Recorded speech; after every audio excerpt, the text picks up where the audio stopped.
Queremos seguir conversando sobre la resolución de la Corte Suprema de la Tercera Sala de rechazar los recursos de aclaración presentados respecto del fallo contra las ISAPRES. Y para eso vamos a tomar contacto con el ministro de Justicia y Derechos Humanos, Luis Cordero. ¿Cómo está, ministro? Muy buenas tardes.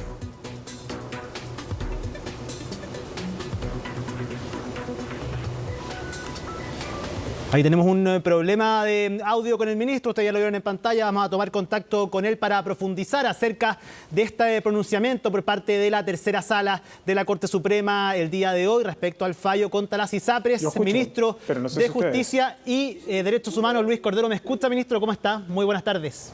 Yo lo escucho perfectamente. ¿Cómo está, ministro? Bien, ¿y usted?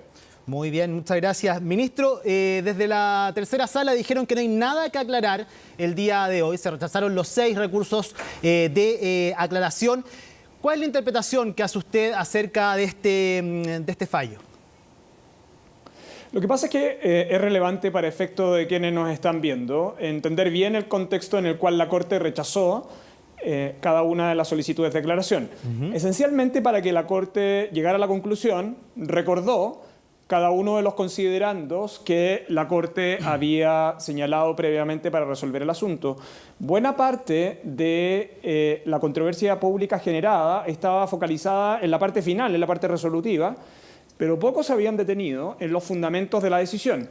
Y la Corte lo que hace para efectos de dar una señal es reproducir los considerandos más relevantes. Uno de ellos es aquel que señala que si bien el asunto respecto del recurrente, ¿no?, que en relación al cual la tabla de factores es ilegal, la Corte va a declarar, ¿no?, la ilegalidad también para el resto de los afiliados de la ISAPRE respectiva.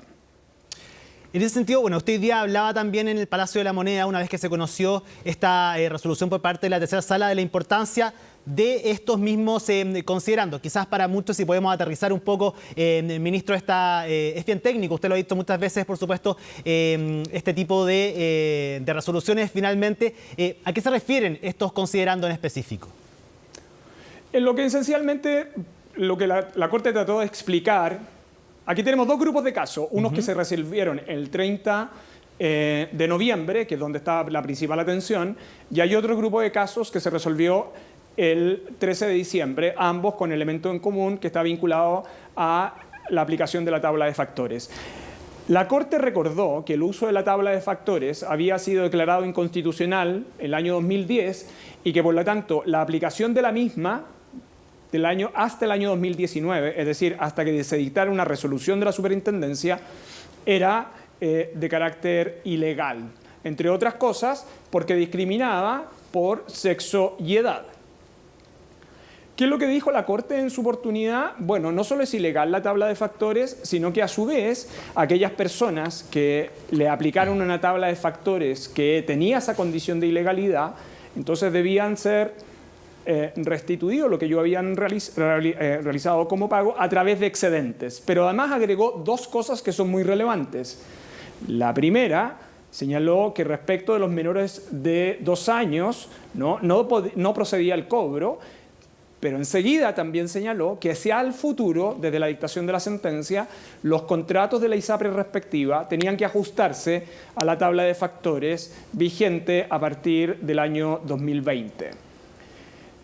Ahora, cada decisión de la Corte aplicaba en general para cada ISAPRE recurrida. Lo que hay es que todas las ISAPRES fueron recurridas, salvo Esencial. Y Esencial, la particularidad que tiene es que es una ISAPRE que entró en operaciones en el año 2022. Ministro, ¿cuántas serían las ISAPRES involucradas? ¿Cuáles están quedando fuera? Usted dice Esencial es la única que no. Y aparte, quería saber si para usted ya no hay otra interpretación del fallo de la Corte Suprema en relación al tema de las ISAPRES. Todas las ISAPRES del sistema abierto fueron objeto de recurso. La situación de Esencial es en los términos que he señalado. Creo que el texto de la sentencia es claro. A uno podrá, o a algunas personas podrán considerar adecuado o inadecuado, correcto o incorrecto. En un Estado de Derecho lo que nosotros tenemos que hacer es fundamentalmente respetar las sentencias judiciales. Ahora, Las aclaraciones son útiles fundamentalmente para poder despejar cualquier inquietud que pudiera existir al respecto, en el fondo, ¿no? Y eso creo que ha sido útil, especialmente para los técnicos, para los especialistas, porque la Corte se encargó, por lo mismo, de recordar los considerandos más importantes de su decisión original. Ministro, usted hoy día también en el Palacio de la Moneda, ya una vez conocido esta resolución por parte de la tercera sala, habló de la importancia del proyecto de ley corta de ISAPRES. ¿Por qué es tan fundamental en lo que viene acá en más? De partida, bueno, para cumplir la fecha, al mes de noviembre, para que se pueda viabilizar finalmente, dar cumplimiento a este fallo, pero la importancia que tiene en particular ahora, luego de estas aclaraciones también. Sí, mire, a mí me preguntaron antes de conocer la decisión y me preguntaron después. Y en ambos casos dije, en cualquiera de las situaciones, que el proyecto de ley es esencial. Es esencial porque este sector ha sostenido una judicialización sostenida y en aumento por más de una década. El año 2022 fue el año que tuvimos una mayor cantidad de casos. Tuvimos 668.000 casos ingresados al sistema judicial. Usted comprenderá que eso es insostenible. Y por lo tanto, la ley corta es útil no solo para el cumplimiento de la sentencia, es útil para darle garantía a los afiliados, garantizar la continuidad del sistema de prestaciones en materia de salud y, en tercer lugar, para reducir la judicialización, porque un sistema así disjudicializado lo que hace esencialmente es que congestiona a los tribunales de justicia. Los contribuyentes terminan pagando esa litigación y, en consecuencia, no hay certezas para nadie. Creo que lo importante en el contexto de las resoluciones del día de hoy de la tercera sala es que nos enfocan en la tramitación de ese proyecto y sobre todo en tratar de buscar un acuerdo para su cumplimiento razonable. ¿Hay que hacerle alguna modificación a esta ley corta luego de lo sucedido el día de hoy? ¿Va a quedar tal cual? ¿Va a seguir rigiendo así? El proyecto está presentado, está en el Senado. Las delimitaciones sobre las cuales se discute ese proyecto están definidas por la sentencia de la Corte y luego a mí me parece que hay un amplio espacio de conversación para poder llegar a un acuerdo y tener una solución satisfactoria para todo el mundo. ¿Y este proyecto podría finalmente dialogar con el proyecto que han presentado algunos senadores? El senador Walker el día de hoy dijo que lo que corresponde ahora, luego de esta resolución por parte de la tercera sala, es hacer dialogar el proyecto del gobierno, pero también el proyecto que han presentado alternativo. ¿Usted cree que están las condiciones para que puedan dialogar ambos proyectos? Yo creo que lo dije en una entrevista pasada, ninguno de los dos proyectos tiene los votos, hay que buscar un proyecto de consenso. Lo que pasa es que técnicamente son dos estructuras distintas, una es una reforma constitucional y otra es un proyecto de ley. Lo razonable es tramitar esto como una ley y yo tengo la impresión de que, resueltas las aclaraciones, hay voluntad de todo el mundo, tanto en el Congreso como en el Ejecutivo, de buscar un acuerdo razonable, esencialmente porque la Corte Suprema concedió la prórroga y esta vence a finales del mes de noviembre, así que todo el sistema institucional tiene suficientes incentivos para llegar a un acuerdo. ¿Usted espera que esto sea antes de noviembre, que se pueda resolver, no justo llegando a la fecha límite, sino que antes se puedan aunar posiciones y llegar a algún acuerdo? Yo creo que los incentivos están claros hoy día y creo que las dudas completamente despejadas a partir de la decisión de la Corte de hoy. Ministro, se ha hablado hace bastantes semanas también de la posición que han adoptado desde las ISAPRES, desde la asociación de ISAPRES. En un momento fue bien beligerante el tono que había entre el Ejecutivo y también las aseguradoras, y se hablaba acerca de que ellos no habían presentado ninguna propuesta formal para también ser parte de la solución y no generar mayores problemas finalmente a la búsqueda y la viabilidad de que se pueda cumplir este fallo. ¿Han existido propuestas formales por parte de las ISAPRES para ver de qué manera esto se va a pagar, de la adecuación de la tabla, saber si es que han bajado la guardia, por ejemplo, por decirlo de alguna forma, en cuanto a aportar a este problema? Hoy día el debate está en la Comisión de Salud del Senado. Las ISAPRES, la Asociación de ISAPRES está asistiendo a esa discusión. Yo supongo que en ese contexto ellos deberán ahora, a partir de esto, mostrar su alternativa, sus posiciones. Y yo creo que en el contexto del debate legislativo se podrá llegar a un acuerdo. pero no han presentado alguna propuesta concreta en la cual se pueda debatir, se pueda hablar, se pueda incorporar, se pueda quizás conversar también, ya sea acercarlo al proyecto que ya está presentado, que está en el Senado. Yo no conozco ninguna de sus propuestas, por el contrario, ellos tomaron una posición reactiva. Espero yo que en el contexto en el que está el debate legislativo ellos puedan realizar su propuesta. Ministro, para que quede claro, para que la gente lo entienda también, mucho se ha discutido esto, se ha enredado un poco el debate, muchas veces se ha vuelto muy técnico a nivel jurídico. Esto es de alcance general, es decir, todas las ISAPRES que han sido requeridas por un recurso, eso habilita finalmente a la devolución a todos quienes se han visto afectados por esto mismo. En la ISAPRE respectiva. En la ISAPRE respectiva, sí. El recurso afecta. Claro, lo que pasa es que todas las ISAPRES a lo esencial fueron recurridas. Pero para el análisis en concreto es el recurso benefició al recurrente y a todos los afiliados a la ISAPRE recurrida. Ministro, y en este caso se lo preguntábamos recién al expresidente de la Corte Suprema, Milton Juiga, a nivel general, ¿existe alguna complejidad? Bueno, se cumple el fallo es así, por supuesto, eso es la interpretación que se da y el cumplimiento, pero de cuando se dan derechos adquiridos a quienes no demandaron, que fue parte también de la discusión que abrió finalmente que se presentaran estos recursos de aclaración por parte de la ex ministra vocera Ángela Vivanco, ¿es complejo en términos jurídicos? En rigor, no es la primera vez, porque esto podría ser una explicación algo técnica. Los debates de ISAPRES se han dado a consecuencia de una acción específica de tutela de derechos fundamentales que se llama recurso de protección.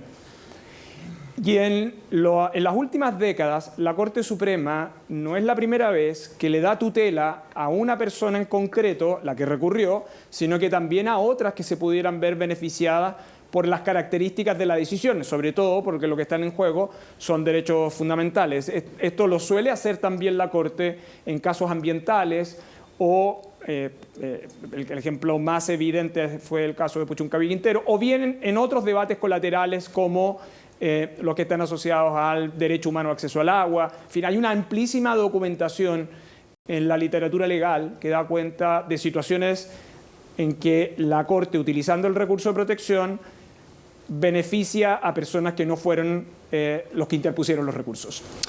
Ministro, se ha conversado respecto a de qué forma se va a indemnizar finalmente a los afiliados. Hay mucho también incertidumbre, bueno, más allá, por supuesto, de lo que vaya a pasar, del cumplimiento del fallo, del futuro de las ISAPRES, pero a nivel ciudadano también ha existido quizás cierta desinformación o también ciertas expectativas acerca de lo que realmente es cumplir, se dé cumplimiento a este fallo. Una de estas cosas es, va a ser devolución en dinero, en prestaciones. Si nos puede explicar, reiterar también de qué forma se van a generar estas indemnizaciones a quienes se han visto afectados.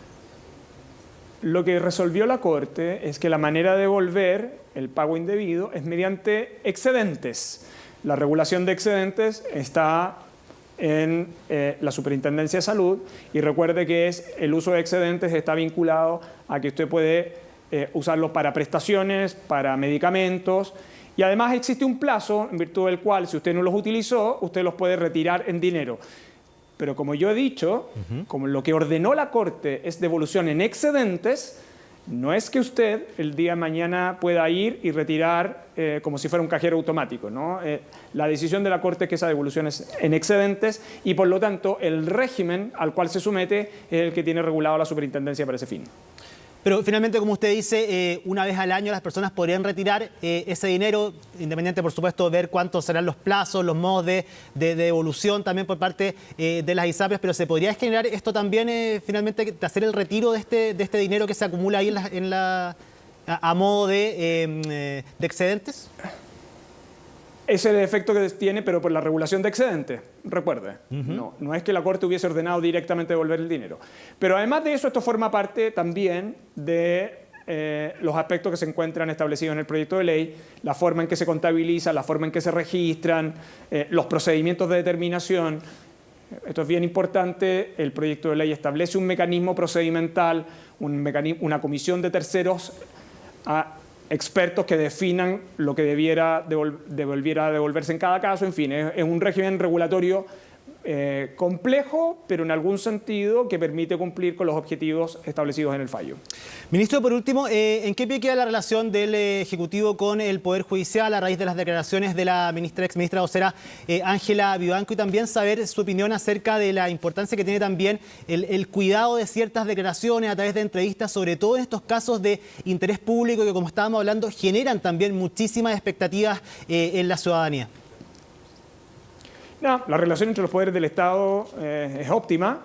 El Ejecutivo, y en particular yo, me he referido sistemáticamente al respeto a la independencia judicial. Y hoy día la Corte nos recordó a través de la aclaración que la Corte habla a través de sus fallos y nos dijo a todos que las razones están expresadas en la sentencia original y por eso nos señaló cuáles eran los considerandos que debíamos leer. Luis Cordero, ministro de Justicia y Derechos Humanos, muchísimas gracias por conversar con nosotros en una jornada particularmente noticiosa también a raíz de esta resolución por parte de la tercera sala de la Corte Suprema. Que esté muy bien, ministro. Que esté muy bien usted también, buen fin de semana.